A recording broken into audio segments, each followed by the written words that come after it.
Hello. Today I have Jodie Hawkes from Bowhill Engineering joining us on the Business Growth Mindset podcast. As the CFO of Bowhill Engineering, a second generation family business, people would say I'm ridiculously organized and a little OCD. However, Jodie loves to get the job done and stay focused with determination to ensure that goals and objectives are met. She loves new innovative ideas and seeing their development through to implementation. At Bowhill Engineering, they transform communities and their people by optimizing and building structures that matter. Their purpose is that together we thrive. Now, Jodie is also the chair of the Regional Development Australia Board, the Murraylands, and for the Murraylands and the Riverland. And she is passionate about providing big picture solutions to local problems, leveraging stakeholder networks to ensure that the region is recognized internationally as vibrant, world-leading circular economies with high-performing businesses, resilient communities, and individuals with a deep sense of well-being and connection with the world around them. So get comfortable and listen up, because today you will learn about the power of an outstanding culture, what it takes to build a company that makes a difference to the community, and how to build value. Welcome to another episode of the Business Growth Mindset Podcast, Series 3. I'm your host, Kristian, and I am incredibly excited, and I mean it, incredibly excited to welcome our guest and my friend, Jodie Hawkes, on the show today. Jodie, welcome. Hi, Kristian. How are you today? I am fantastic. I mean, I love how we always ask that question, but to our listeners, we've actually, as you all know, we are actually been on air already before, and then we edit it. So Jodie and I just had a bit of a chuckle. She said to me, "You're not actually going to show this on YouTube, are you?" And I said, "Of course I am." So just a caveat, guys, before I ask Jodie her first question. Jodie has just come out of isolation today. She has had the terrible bout of COVID along with her entire beautiful family, bar one, if I'm stand corrected. So, Jodie, thank you for making the time. I know that you are an incredibly busy person, and to make the time for me to be on this podcast for our listeners is a huge effort, considering how unwell you were last week. And I really do appreciate it. And on behalf of everyone, thank you. So I'm not going to ask you about your COVID experience. That one we're going to leave to you. But you're back in the office now. Look, tell us a little bit about you, where you have come from, and where you are today. And I think that's really important questions for you. Yeah, really hard questions. Should be easy. So, Jodie Hawkes, I'm the current CFO of Bowhill Engineering, which is a second-generation family business, which is run by my husband, Jeremy Hawkes, as the managing director, and myself as the CFO. I've been in the business for about 20 years, and I came to be a part of the business by a form of tragedy when Jeremy lost his brother Simon to a motor vehicle accident. I was currently on maternity leave with my first child, Casey. She was 6 months old, and we got the terrible news of Simon's passing. He was the entrepreneur of the business. He was the driving factor. Everyone loved him, and Jeremy was just the lovable larrikin younger brother who was kicking his heels up and having a great time in life. So we made that decision to stand together, and I would stand by his side, and I would do whatever it took to help him make this business a success. My background prior to that was that I worked at the local high school as the old-fashioned term called a bursar, but did the finances there for 10 years. I've got 4 beautiful children, 3 girls, who are Casey, who's 20, Zoe, who's 16, Molly, who's 15, and a ratbag son, Cameron, who's 12, who is the light of our lives. And he's the one who didn't have COVID, so he's been riding his motorbike and having a ball of a time while we've all been stuck in ISO for the last 10 days. Yeah. And go Cam. Yeah. It's amazing. I mean, look, Jodie, I just want to quickly touch on the tragedy of losing Simon. I know that we've talked about this before, as we are friends, and it's incredible how a significant piece of adversity, totally life-changing for everybody involved, kind of took you guys down this this path, a path that, you know, Jeremy never expected, nor did you. So, you know, I'm assuming that would have been a big challenge at the time, and we're going to talk about that a little bit later. But talk us through. One thing that I really love about you guys is your love of family and your love of people, and it really comes through in your business, which is Bowhill Engineering. And you know, you're a wonderful success story of a family business, and I think that's really important to understand that it spawned from that significant tragedy that happened to Simon, because he was the person running. It was the visionary, and maybe we'll have Jeremy on the show another time, and people will then go, these two are like the yin and the yang. So, by the way, you know how Jodie said that her husband was a bit of a rat bag too when he was younger, and he still is. Nothing's changed. No, but a wonderful human being. Both of you guys and your children are just, you know, excellent. You know, they have fabulous values, and I think that's a great value that you've also taken through in your business. So, do you want to just talk to us a little bit about the business? So, Bowhill Engineering, we specialise in heavy and complex structural steel. Basically, we build really big, cool stuff. I have been known to word the used shit sometimes just to grab people's attention in my elevator pitch. But what that converts to is building bridges, road bridges, pedestrian bridges. I think we've done about 15 on the Southern Expressway. Currently working on Ovingham, which is at Torrens Road, and have done the Regency to Pym bridges last year as well. So many bridges under our belt, and it's quite a telling tale because one of Simon's goals in life was to build a bridge. And he has been gone now for 20 years, and I think we've notched up 21 bridges in that time. So we're definitely dedicating them to him. Yeah, and I guess he's probably watching over saying, see, I told you you guys could do it. Yeah. But you just talked about some significant South Australian landmarks, if I can. But you've also done a lot of national work too, and you've got some work in Sydney. Sydney Gateway at the moment. We're building 3 bridges over there at the moment. Sorry to interrupt you, but because we've got listeners all over the world, can you just tell us where Bowhill Engineering is actually located, and tell us about how wonderful that location is? And for all the listeners, listen really carefully, because this is going to give you some context of how amazing this company truly is, and how they've beaten, say, geography as a challenge. Jodie. Absolutely. There is a bumper sticker called "Where in the hell is Bowhill?" Basically, we are 1.5 hours east of Adelaide on the beautiful Murray River in a small town called Bowhill, and we are perched on the top of the river, on the cliff of the Murray River. And why are we here? It's because we were born here, our family's here, we love it here. Everyone who comes to our site goes, I get it now, I really get it.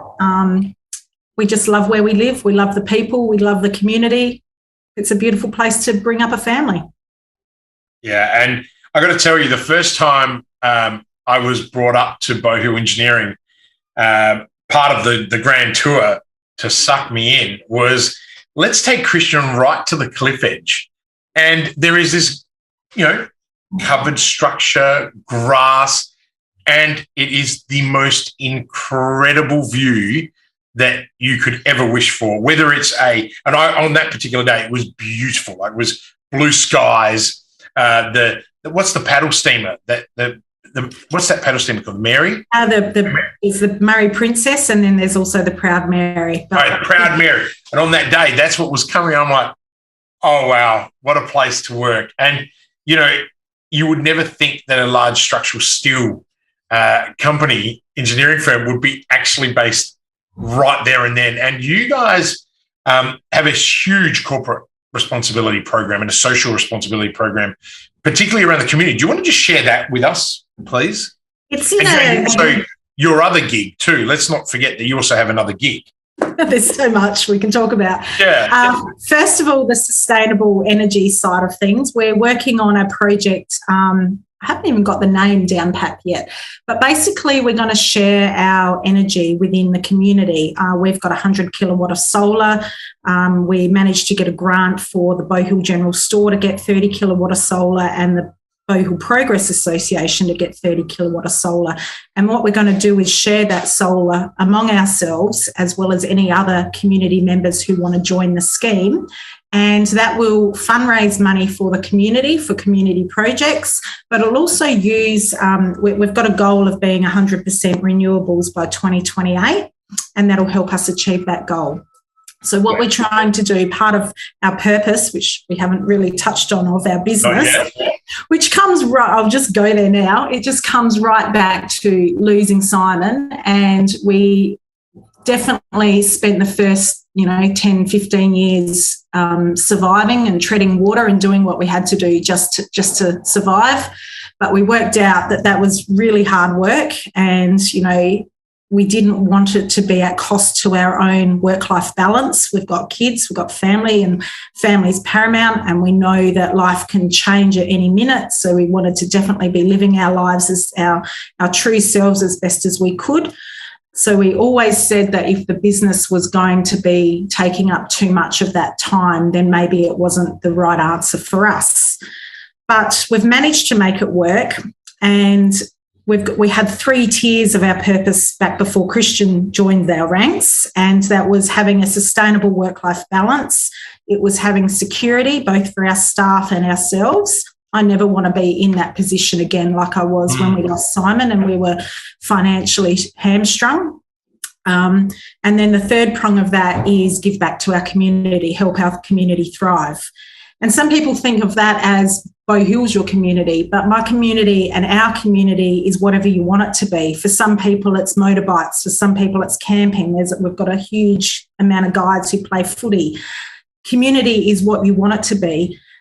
For me, community is our region. So that's where I come into being, I'm the current chairperson of the Regional Development Board for Murraylands and Riverland, and giving back to that community is that's my passion of looking at our community as a whole region, the Murraylands and Riverland, and going one river. How do we attract and retain people to our beautiful countryside and join the Murraylands and Riverland together and just showcase it to the rest of South Australia, if not the world.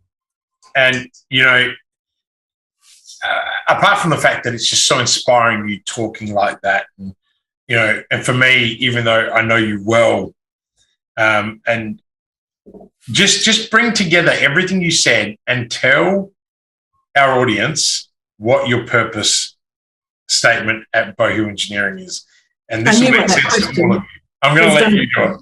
Absolutely. It's together we thrive. And I get goosebumps every time. Pretty much cry every time I say it, because it means so much, not to me just personally, but it's about our relationships with our clients, with our customers, with our suppliers, with our employees, with our family, with everyone that we touch. Look, Jodie, it captures the true essence of the people in the organisation and its extended networks. That's probably the way I have always described it, because when you meet anyone at Bowhill Engineering or anyone that's been involved in some way or form, and you say to them that our purpose is together we thrive, everyone just looks at you and goes, oh, yeah, that makes so sense for you guys. And it's such a, Jodie did mention, and from a caveat perspective, you would have probably seen Jodie and Jeremy feature a lot in some of my content. I'm actually the chair of the advisory council and the chief advisor on growth and strategy. So, and I have a very privileged position. I absolutely love it. And everybody knows, and all my clients know how much of a fan favorite I am, or how much of a favorite I am in relation to this organization in particular and its people, because it really, truly personifies, that statement personifies who you all are as people. And it is not just top led. It is filtered all the way down to even suppliers who say the same thing. And it's such a great organisation. And anyone listening, I really do encourage you to check out Bowhill Engineering. They've got an excellent website that's very informative. Sometimes there's a couple of broken links on it. Let's just and that's a joke between Jodie and I. And if Bonnie's listening, she'll be irritated by that. But no, nonetheless, it's just an internal joke. But more importantly, I think it's very informative. But I think where you've totally changed the way people think is that, geography is not, it's not an inhibitor of growth, okay? And, it's just how we tackle it that makes the difference. So, thank you for sharing that. And now I want to ask you another question, which kind of leads into where we have, and you and I have talked about this before, but what's the biggest challenge, Jodie, that you're facing in your role, right? Not so much in the business, but in your role right now, and how are you tackling it? Taking my girlfriend's tagline, I think I'm the master juggler. I've got so many balls up in the air, and sometimes they come crashing down around me. But what I'm working on within my personal life within the business is sharing the load and bringing on 3 levels of leaders and empowering our team to take ownership and to drive with the goals that we've set. Yeah, and again, I'm in a fortunate position where I could testify that is actually what is happening. We've got some very strong accountability goals around the growth of our people. The company invests really heavily in the growth of, and as a board, we challenge sometimes how much we spend on people, but never once do we say it's money not well spent. And it's a really good example, isn't it, Jodie, of when you invest with the right people, in the right people, the outcomes, maybe you want to share some of those outcomes in terms of, actually, I keep forgetting that I know all this, but our listeners don't. Maybe just talk about this 3 levels of leadership idea and where it spawned from and I guess the journey for some of our listeners who might be sitting in the same position where they haven't actually focused on that next tier and find themselves like, oh, wow, I've got so much to do. Yeah. So we had about 6 years ago, we did our strategic plan and we executed that extremely well, and we pretty much achieved what we'd set out to achieve in that 5-year plan. And then COVID hit and life was different, and we decided, well, we wouldn't renew our strategic plan in the first year of COVID because there was too much unrest. But coming into the second year of COVID, I was like, well, hold on, we need to be doing something. We can't just, disruption's always going to be here. There's always going to be something. We need to actually revisit our strategic plan. And I had a fair bit of pushback from our leadership team at the time. We were doing very well. We were meeting our goals. We were financially secure. We were growing. And they didn't really feel the need that we needed to redo or rehash another strategic plan. But there was something in my gut that told me that we needed to do it. And I think what it was that I felt that I was the driver of the business. I felt that it was up to me to keep, I'll say the word, crack the whip and hold everyone accountable. And that is exhausting over an extended period of time. And as you are growing, it gets harder and harder to do. And I was feeling the pressure of having to, I was just feeling the pressure. So that's when I started looking into other options of redoing the strategic plan. And we got quotes from a variety of people. We're in a group called Tech, so we have extremely good contacts. We reached out to a firm in Sydney who we've used for other means, and they're really high up and well respected. And then I come across Kristian. And this is what he wants. He wants me to give him a plug. No, not really, actually. When you go there, I get embarrassed when people do this. So left of centre, I reached out at a particular time. It was about one of his podcasts. I won't say what, the imposter syndrome. Yeah. And we hit it off immediately. And I was quite surprised of the time and attention he gave to my problem, and I felt for the first time I was really being heard. I felt that he actually got my problems and where I was going, and got him to come on board. And so that's when I pitched it to the team, and I left it up to the team to choose who they wanted to go with. I prepared the 3 quotes, and, we all agreed that we didn't really know what we were going to get if we went with Kristian, but it has been an amazing journey. And that started off with Kristian coming to our site and interviewing all of our staff, our board members, the shareholders. And, he really got the vibe and the sense of who we were and what we were trying to do. But at the same time, he also alerted us to the fact that we've got so much information going out to staff and they're so confused into what our message is. Let's try and simplify and really hone in to what our values and our purpose are. And so that's when we rehashed our purpose, our Together We Thrive. We come up with our 4 core values, and we come up with our 4 core competencies. And we've really tried to make that narrative much more simple for our outward-facing employees and clients so that they can quite clearly understand our culture. And so from that all worked really well. We went through that process, and part of that was Kristian providing a bit of mentorship to myself and Jeremy all the time. He'd become a part of our board and took on the chairperson's role, as he's alluded to. But I think what the biggest win that we've had in this space is that he's mentoring all 5 of our leadership team, myself included, and different amounts of time for different people.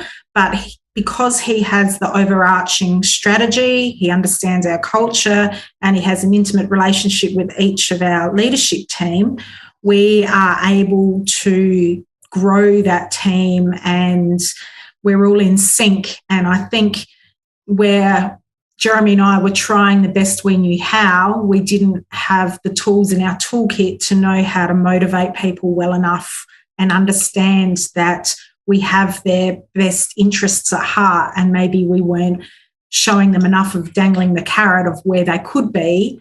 We were expecting them to grow into what we hoped they would be, but we didn't really know how to best leverage that opportunity. And Kristian's pulled all of that together for us, and we're on this leadership journey with 3 levels of leaders. Jodie, I want to say you didn't have to say all those things, but I know what a genuine, authentic person you are, and thank you. I'm not sure that the colour tone of my pigmentation of my skin is reflecting it, but I am blushing and I am very moved I had goosebumps all over my body, because at Boweng, what we've done, Boweng, by the way, is our abbreviation internally. Bowhill Engineering, they've really used the core as the heart centre of the organisation. And even as I say that, I'm just covered in goosebumps. You can't see it because I'm wearing a long sleeve top, but you just know when you've nailed it. And as Jodie said, they did an amazing job before I came along, and they're an amazing organisation. I feel like I'm the one that's privileged to be there serving and being part of it, because there's no way I would have ever, in my serial entrepreneur journey, embarked on owning a large steel manufacturing business, and the caliber of people. They really do say country people are another breed, and it's such a privilege to serve you guys. And I want to thank you for sharing that, because I hope that everyone out there it's absolutely nothing to do with me. It's the people and the foundation that was set before I was able to come along. And I think the part that I would love people to take away from there is being independent. There is this huge benefit, even when you're an outstanding organisation, to bring in someone who is on a helicopter and can give you just total independence, right? Like just give you independent advice and be able to stand back. But you've got to find the right person. And I think that's the other message. Jodie, absolutely did not know what they were getting themselves into.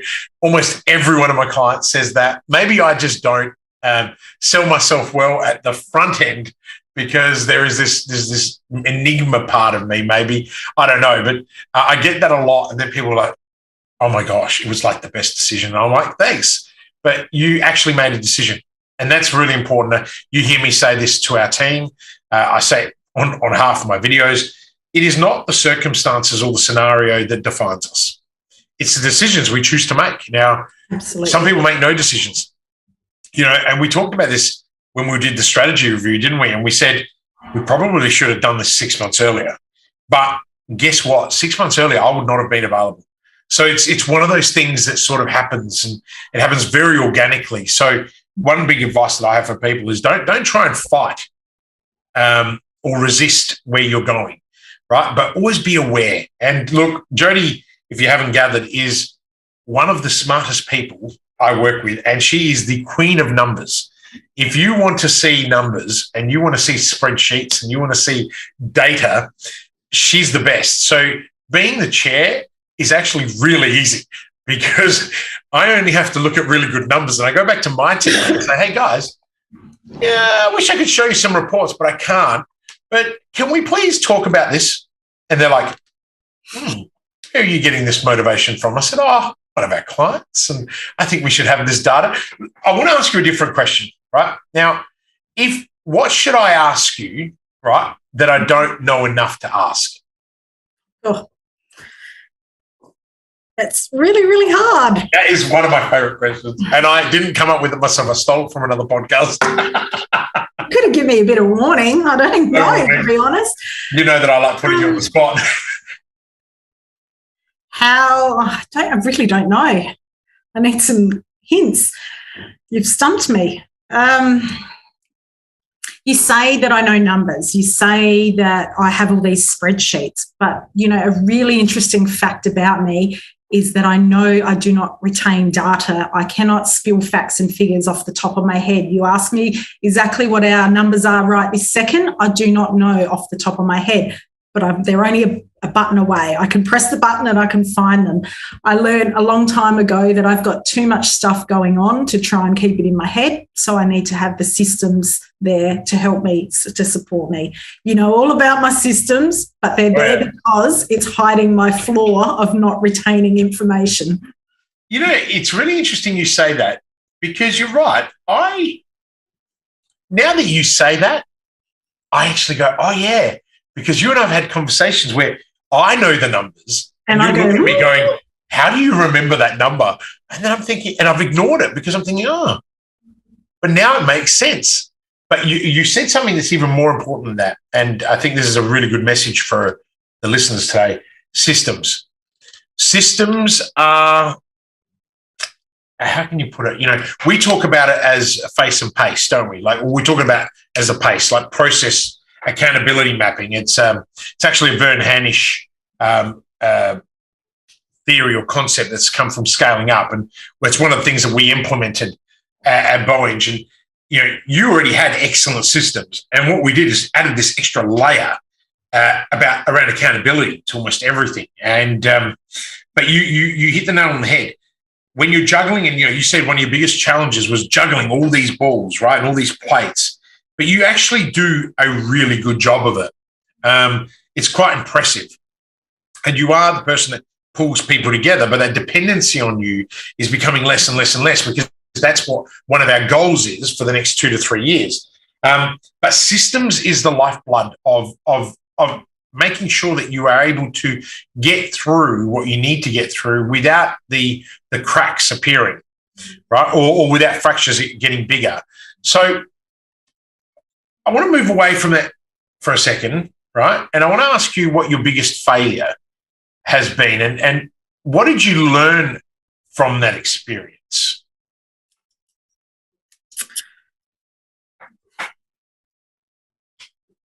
I don't know. Vulnerability here at best. I love it. Again, I'm struggling to...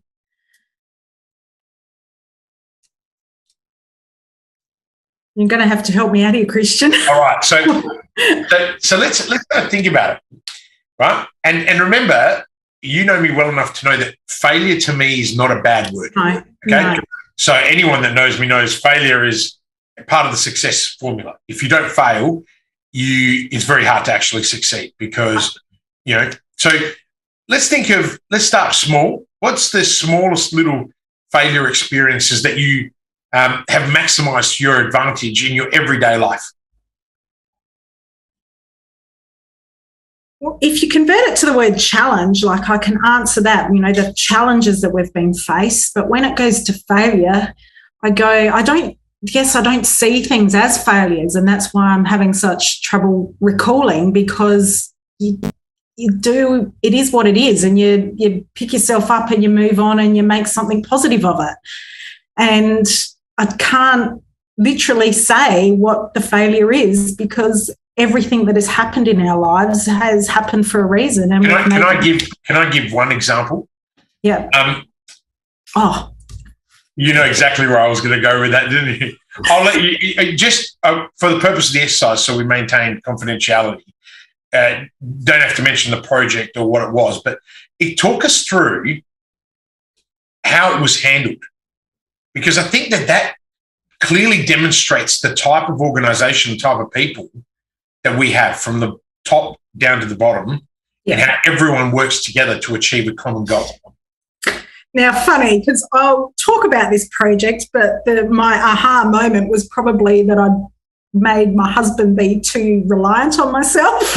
I was going to say that was the one I was hoping you were going to bring up, but then I thought, actually, don't bring up bring that one up. I mean, I think that's a really good example. And then how is that being managed? Like how are we taking that to the next step? Yeah. Well, everyone who knows me knows that I'm a tough love kind of person. I have deep empathy and caring for people, but I don't believe I baby people and do too much for them. Jeremy's mum, on the other hand, cannot do anything without her offering her a cup of tea and a scone, homemade scone, and fussing around and that. Jeremy's always had to get his own lunch, do his own thing. We've got systems and things in place. But what's come to light with talking with Kristian over the past, 6 to 12 months is how reliant he is on me, because I've just taken the reins in so many spaces within our personal and business life. And that sometimes when I get overwhelmed and those got too many balls in the air and I'm asking him to take his share of the load, he is the most kind and caring and gentle person and would do anything for me, but I have to ask. And once I tell him what to do, he'll absolutely do it, but he hasn't had to actually work that out for himself much over his lifetime.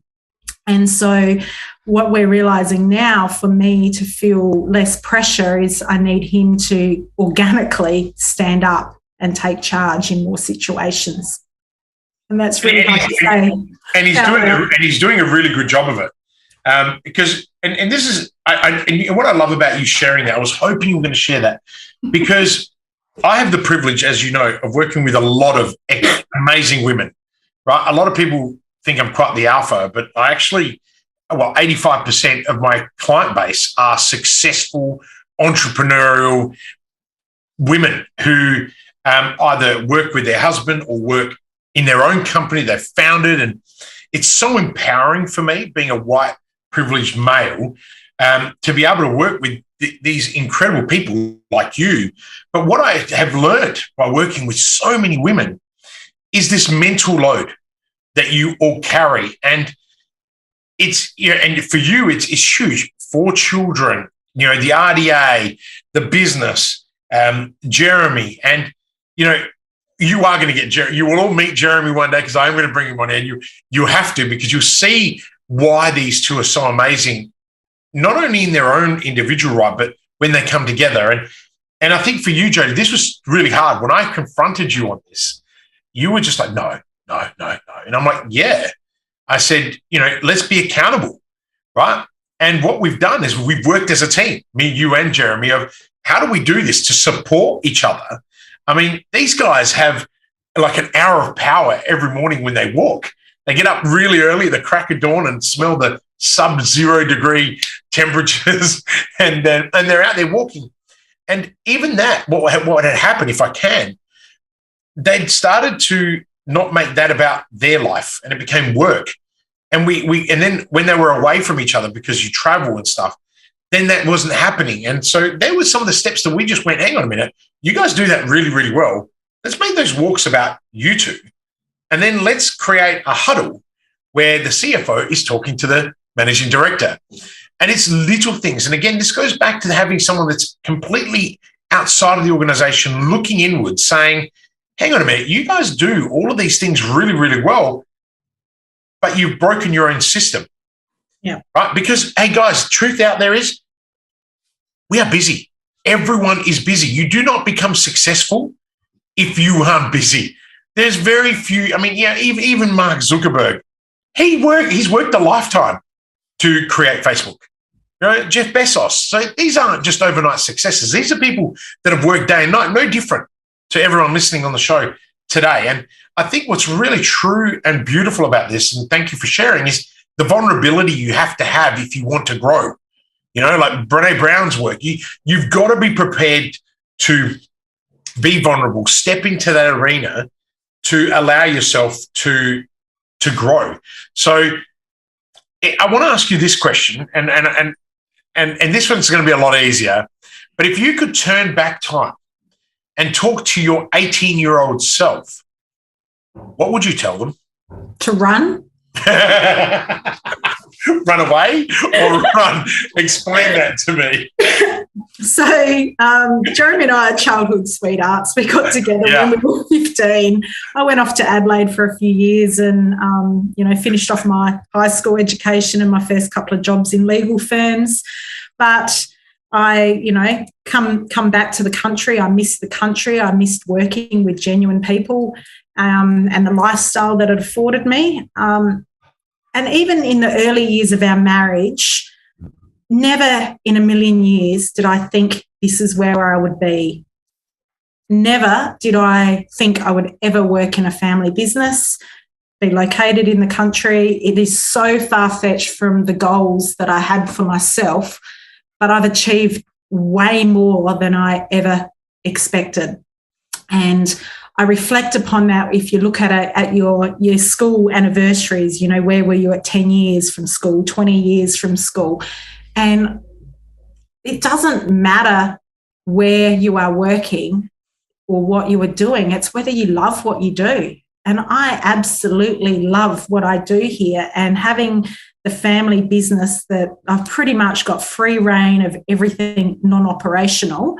So I have learned IT, marketing, finance, strategy, got my finger in every pie within the business and have been able to upskill myself in so many different areas that wouldn't have had that opportunity if I was shoeboxed into a corporate world somewhere else. So when I set out, and I was accounting, legal, I'm not really sure what I was wanting to do, but I took a gap year and I went and worked at the local high school. I just never looked back because it was the people that I was working with that gave me so much. It filled my cup, it filled my soul. It's so beautiful to hear your reflections, and I sum it up as this: fulfillment. Right? We spend an entire lifetime, and anyone that knows my story knows, I spent so much time trying to achieve shit. And when you finally achieve everything you set out to do and you do it, you realize that there's nothing really there. You're quite empty. It's hollow. And for me, the awakening is what you've just described. When you achieve total fulfillment, everything is complete. And I love how you summed it up that, it doesn't matter, when you turn up to your high school reunion and, I've seen guys turn up in helicopters and I sit there and go, are you happy? And then you sit there after a few drinks and they're having a chat and they're like, nah, man, I see you with your family and the way you are, and, I hear your clients and you love your job. Like, hey, I live with purpose every day. It is my tagline. It is my purpose statement. And for you, Jodie, I love how you just summed that up, because I think that's what separates not just you, but all the people that that are successful. And not successful is never a measure of money. I always say to people, it's not wealth that defines your success; it's your happiness, right? It's that fulfillment, it's that ability to flourish. So I think that that's really excellent. And maybe another day I'll ask you, what advice would you give to someone to find that? But that's a very long question. I've got one little statement about that. It's the journey. It's not the destination. Be happy with where you are right now and enjoy the journey. So can I ask you then, so if, and we're about to wrap it up, right? So what's the most important thing that you've learned in your life? It's not about having, I'm definitely not the smartest person in any room. Don't have a She's pretty smart, really. Don't believe her. She's bloody humble. She's very smart. No, I just think what I do have is discipline and good habits. And it's all about 1%. 1%, are you drinking enough water? Are you having enough sleep? Are you eating the right foods? 1%, are you going out for your daily walk? All these little I'm laughing. You have lectured me on this many a times too. So, and by the way, every relationship has to be two ways, right? Okay. So, even though I might be chair and I might be the chief advisor, I get scolded from time to time from Jodie, particularly when I haven't been well. I had, some challenges with my health, and Jodie's always like, the 1%'s, Kristian, are you drinking enough water? Are you doing this? And it's so true. Your discipline, as I said, I learned from my clients, and I think that you have made me, you and Jeremy combined, and the team have made me better at my job. But you're absolutely right. It is those 1%, right? And I think that's excellent advice. Now, with this new series, we are wrapping it up with Fast 5 and 5. So you don't have much time to think about these questions, and you've got to try and answer them quickly. What makes you feel inspired? Having robust conversations that matter with people who generally, push me outside of my comfort zone, aka you. Oh, another plug for me? No. Okay, I love it, but that's true, and I feel very, very grateful for that. And obviously that's exactly what I try and do. So I'm really pleased. What's the best compliment you've ever received, Jodie? Ooh. I like to be referred as the person who chocks the wheel at Bowhill Engineering. Everyone else can come up with the ideas and the innovation, but I love backing it up and making sure that idea doesn't get lost, that we build it into our systems so that everyone in the future can. I can definitely testify that you do that all the time. Nothing ever gets lost. No. 3, if you could be remembered for one thing, what would it be? Hopefully someone who was strong and who cared. Again, the empathy might not be in the soft, touchy-feely side, but there's nothing that I won't do for those people that I care about, and that includes every single staff member and all of our clients as well. And I think you're living that legacy. So, again, anyone listening, I think is probably thinking the same. Best book recommendation. I know you're a reader, so best book recommendation. I thought you might ask me this question, so I was going to plug, Stop the plug. No. I do refer back to that. There's lots of great little tidbits, and it's a book I've tried to get you to read, but I'm pretty sure that you have refused to read because of who it is, Matthew McConaughey's Green Lights. No. I have got it. I bought it. I just haven't got around to reading it. Don't read it. Listen to it. But I think. Hang on, maybe I got it downloaded on Audible. Yeah.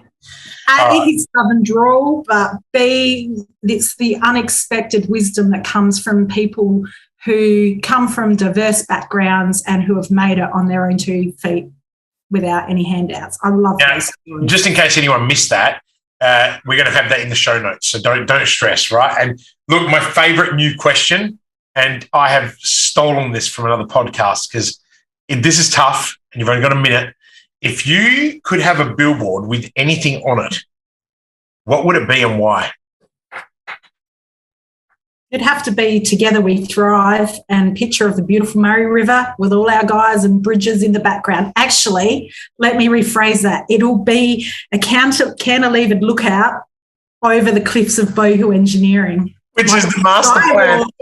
I was reading the document you gave me. That master plan, if that could come to fruition, would make that whole landing at Bowhill Engineering probably one of the most spectacular places in South Australia. Like, I haven't spoken to you about it, and all of you are going to be like, where are you guys going? It's nowhere. We're about to wrap this up. But we're probably going to talk about that when I speak to you next, because I was blown away. I went through that whole document and I was like, oh, wow, this looks amazing. And that is my passion piece. That is what I work towards. Well, put it this way, I'm going to help you achieve it, because I think that is something that would allow so many people to enjoy the space, and it would bring a total new life to such a beautiful part of Australia. And we're so very blessed that that's our home. Jodie, it's been, and I say this, it's been an absolute pleasure having you on the show today. And I thank you, particularly knowing that you've spent a whole week and a half quite ill. You haven't shown any signs of that. And I want to take this time to thank also our listeners. We value you, and I know that there are hundreds of other podcasts, right? In fact, there's hundreds of thousands of other podcasts out there that you could watch, but you've chosen to listen to ours. And that gives me great comfort in knowing that I can ask amazing people like Jodie to join us and sharing her story. Now, make sure you visit the show notes, because that's where you're going to find all the useful links, the notes from the show, the book recommendation, but also, and I'll also put up Bowhill Engineering's website so you can actually go and have a look at this amazing company, but also this beautiful location. And make sure you connect with Jodie. Jodie's quite active on LinkedIn, so we'll put your URL there, and just connect with her. And Jodie loves feedback. So, and you do love feedback. It's one of the reasons why you grow. So please, if you have anything you want to share with Jodie, connect with her. Tell her that you watch the show, and then she might connect back with you. A massive shout out to my team, as always, at the Business Growth Mindset, Growth Outsourced, and Medias to Charlotte, our advisory firm, for their support, but also their resilience in putting up with me. And by the way, anyone who hasn't subscribed to the podcast because you've just stumbled across it because you saw Jodie's name, please do. And remember that you need to change those notification settings. Otherwise, you will miss future episodes. And Jodie, we don't want that, do we? No. Right. So, Jodie, again, thank you so much. And again, thank you for all those amazing kind words that you said about me. That was absolutely not my objective, but I am now going to tell the team to edit that and use it everywhere, because you are amazing and you made me sound way better than I am. But ladies and gentlemen, until next time, live with purpose.